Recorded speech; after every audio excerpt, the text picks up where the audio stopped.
नमस्कार मंडळी, नवीन एका इंटरेस्टिंग व्हिडिओमध्ये सर्वांचं मनापासून स्वागत आहे. तर महाराष्ट्रातील संजय गांधी निराधार अनुदान योजनेच्या सर्व लाभार्थ्यांपैकी दिव्यांग व्यक्ती, विधवा महिला, ज्येष्ठ नागरिक आणि आजारी व्यक्ती या सर्व लाभार्थ्यांसाठी ही व्हिडिओ महत्त्वपूर्ण ठरणार आहे. कारण मित्रांनो, पावसाळी अधिवेशन सुरू आहे आणि या पावसाळी अधिवेशनामध्ये महाराष्ट्र सरकारने किंवा प्रशासनाने जेवढ्याही योजना सुरू केल्या आहेत किंवा जाहीर केल्या आहेत किंवा ज्या योजना सुरू आहेत त्या सर्व योजनांचं अनुदान जर कमी पडत असेल किंवा अनुदान वाढी संदर्भात काही निर्णय असतील तर ते सर्व या पावसाळी अधिवेशनामध्ये घेतले जातात. मी दिवसभर लॅपटॉपवरती किंवा टीव्ही समोर या अधिवेशनासंदर्भात माहिती घेत असतो.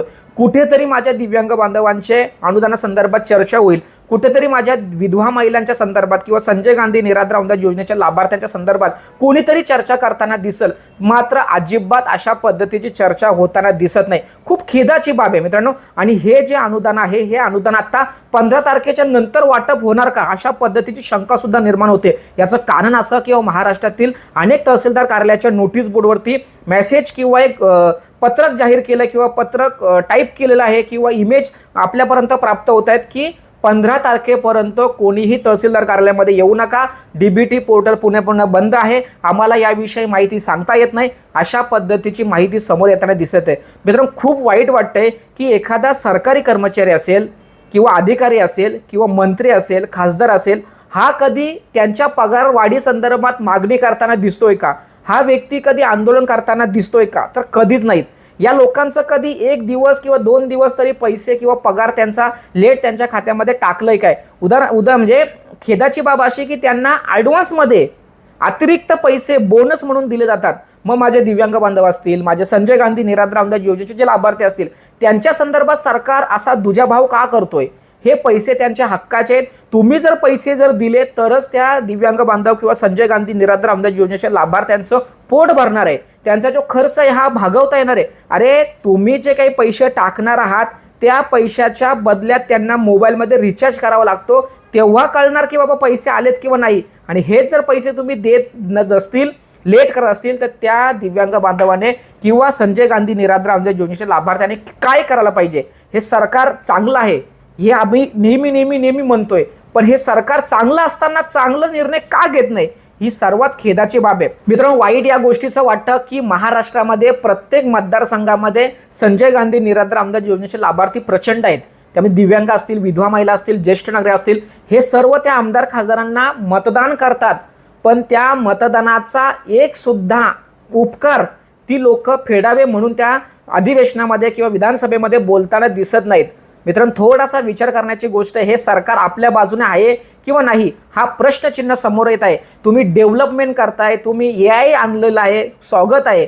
तुम्ही जे काही रस्ते असतील किंवा इतर जे इलेक्ट्रॉनिक किंवा बिल्डिंग्स असतील किंवा कारखाने असतील, कंपन्या असतील, शिक्षण क्षेत्र असतील, या सर्व ठिकाणी तुम्ही प्रगती करताना दिसत आहेत. सर्व काही गुण्यागोविंदाने नांदताना दिसत आहेत.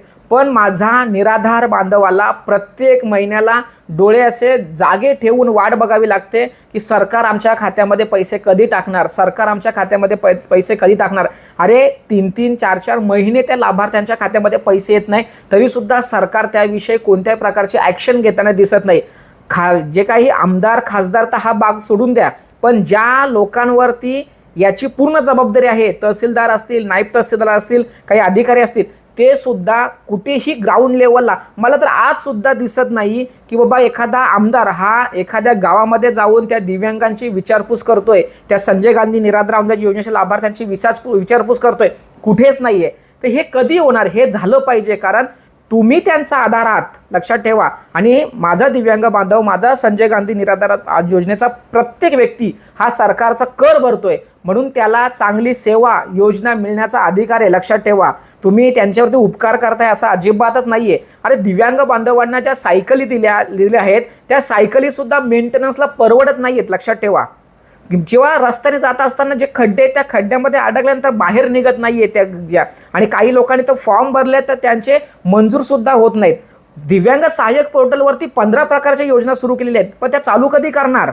तुम्ही तुमच्या फेसबुक पेजवरती किंवा इंस्टाग्राम पेजवरती नोटीस टाकताय किंवा मेसेज टाकताय की सर्व काही सुलभ पद्धतीने पोर्टल सुरू आहे, पण ज्यावेळेस माझा दिव्यांग बांधव फॉर्म भरायला जातो त्यावेळेस ही योजना सध्या स्थितीला बंद आहे अशा पद्धतीचा मेसेज होतो. मग तो दिव्यांग सहाय्यक पोर्टल काय कामाचा?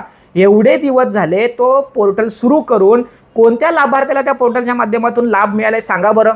अरे तुम्ही ती योजना सरसकट तिकडे ट्रान्सफर केल्यानंतर 40 ते 45% लोकांचं अनुदान या ठिकाणी थांबलेलं आहे.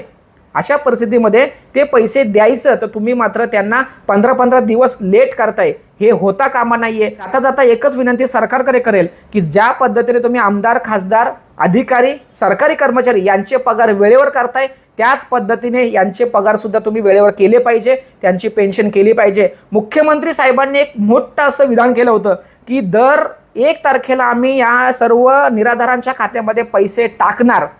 कुठे गेला 1 तारीख, कुठे गेलं हे आश्वासन? हे खूप मोठा प्रश्नचिन्ह समोर राहतोय. मी या सरकारकडे विनंती करतोय की तुम्ही मायबाप सरकार आहात, तुम्ही हे करू शकताय. तुमच्याकडून आम्हाला खूप अपेक्षा आहेत. तुम्ही आत्ता 2,500 पर्यंत आम्हाला आणलंय, तुम्ही 5,000 पर्यंत नेणार याची आम्हाला खात्री आहे. पण तो एक पाऊल पुढे टाकताना तुम्ही दिसत नाहीये. अधिवेशनामध्ये जे काही आमदार असतील, मंत्री असतील, हे वेगवेगळ्या विषयांवरती चर्चा करताना दिसत आहेत, पण माझ्या निराधार बांधवांच्या बाबतीमध्ये चर्चा करताना दिसत नाही.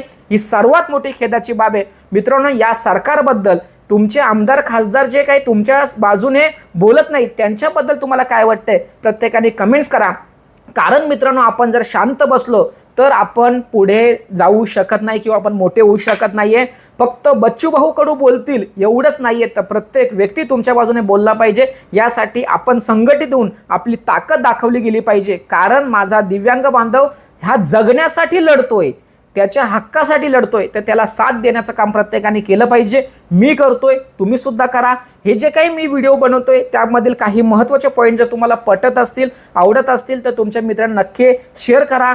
त्यांना सुद्धा जागा करायची गरज आहे. आणि एक महत्त्वाचा विषय तुम्हाला सांगतो मित्रांनो, तुम्ही हयातीचा दाखला ही सिस्टम सुरू केली, ठीक आहे, स्वागत आहे.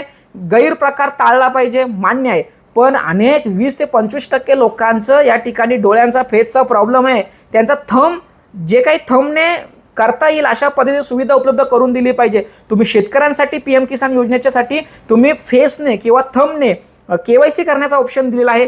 त्याच पद्धतीने माझ्या निराधार बांधवांसाठी सुद्धा थंब किंवा फेस जे जे काही अवेलेबिलिटी आहे तेवढं तुम्ही सुविधा उपलब्ध करून दिली गेली पाहिजे. आणि ज्यांना खरंच प्रॉब्लेम आहे त्या लोकांसाठी तुम्ही ऑफलाईन पद्धतीने काहीतरी ॲक्सेस सुरू केला पाहिजे. अशा पद्धतीची मागणी ठेवून या ठिकाणी थांबतो. जय हिंद, जय महाराष्ट्र.